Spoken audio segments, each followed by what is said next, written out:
በስመ አብ ወወልድ ወመንፈስ ቅዱስ አሐዱ አምላክ። ረድኤተ እግዚአብሔር ሰናይን ሀብቱን መጽሐፍ ስንክሳር መጽሐፍ ንጅምር። አቦታትና አባ ሚካኤል ናይ ሃገር አትሪብ መሊግን ኤጲስቆጶስ አባ ዮሐንስ ናይ ሃገር ቡርልስ ኤጲስቆጶስን ካልኦት አቦታ መምህራን ቤተ ክርስቲያን ዝሰርዕዎ ንሱ ከዓ ካብ መጽሐፍ ስንክሳር ካልኣይ ክፍሊ እዩ። ትርጉም ናይ ኩሎም ሰማዕታት ጻድቃን ገድላት ጉባኤ ማለት እዩ። በረኸቶም ምሳና ይኹን ዘለዓለም ዓለም አሜን። ወርሃ መጋቢት መዓልቱ 12 ሰዓት እዩ። ምስ ለይቲ ማዕረ እዩ። ካብኡ ናይ መዓልቲ ሰዓት እናወሰኸ ይኸይድ። በስመ አብ ወወልድ ወመንፈስ ቅዱስ አሐዱ አምላክ። ዕለተ ሓደ መጋቢት። በዛ ዕለት እዚኣ ቅዱስ አቦ አባ በርኪሶስ ናይ ኢየሩሳሌም ኤጲስቆጶስ ዓረፈ። እዚ ቅዱስ አቦ ብዘበን እቲ ንክርስቲያን ዝፈትዎም ዝነበረ እለ እስክንድሮስ ቄሳር ተሾመ። ንሱ ብኩሉ ተግባራት ፍጹም ነበረ። ጎይታና ኢየሱስ ክርስቶስ ኣብ ኢየሩሳሌም ንሽመት ኤጲስቆጶስና ምስ ሓረዮ ንህዝቡ ጽቡቕ ሓለዋ ሓለዎም። ከም ሕጊ ሐዋርያት ገይሩ ድማ መርሖም።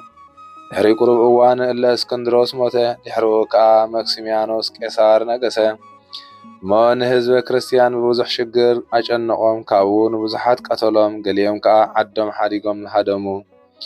እዚ ኣቦ ድማ ናብ በረኻ ሃደመ። ህዝቡ ሰኣንዎ እሞ ኣብ ልዕሊኦም ዲዮስ ዝስሙ ኤጲስቆጶስ ሾመ። ድሕሪ ቁሩብ መዓልታት ከዓ ዲዮስ ዓረፈ።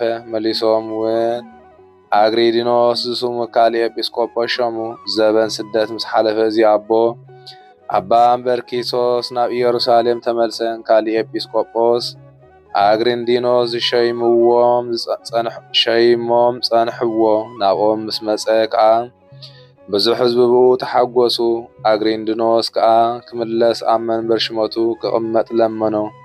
ብብዙሕ ድኻም ድማ ሕራይ ኣቢሎም ናብ መንበሩ ኣንበርዎ። ምስ አግሪንዲኖስ ሓደ ዓመት ተቐመጠ። ድሕሪኡ አግሪንዲኖስ ዓረፈ።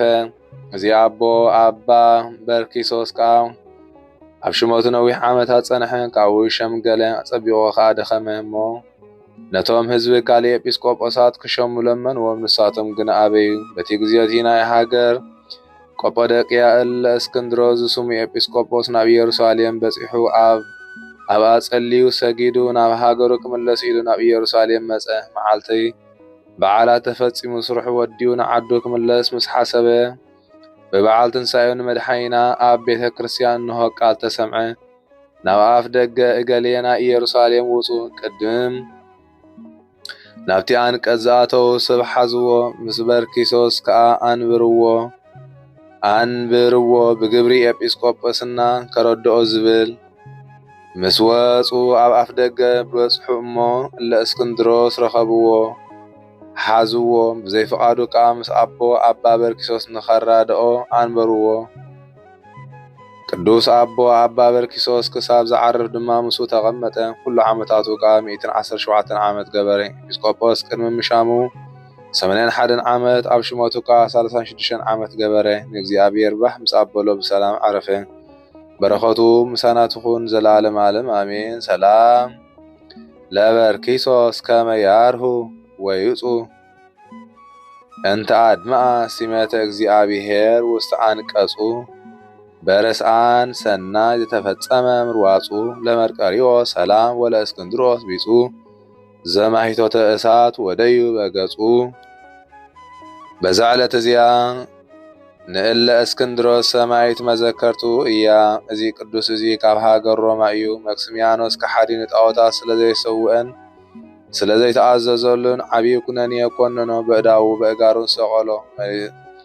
መሊሱ ኣዝዩ ከቢድ ዝኾነ እምኒ ኣሲሩ ኣብኡ ጠልጠል ኣበሎ። ብዙሕ መቕጻዕቲ ቀጽዖ። ጎድንታቱ በሊዑ ኣንኮሎ። ኣብ ገጹ ፍሕሚ ሓዊ ገበረሉ። ካብዚ ኩሉ መቕጻዕቲ ድንብር ዘይብሎ ዘይፈርህ ምስኮነ ርእሱ ብሰይፊ ክቖርጽዎ ኣዘዘ። ተሰየፈ ከዓ ናይ መንግሥተ ሰማያት ተኽሊል ሰማዕትነት ተቐበለ። በረኸት ኣምላኹ ምሳና ይትኹን ዘለዓለም ዓለም አሜን።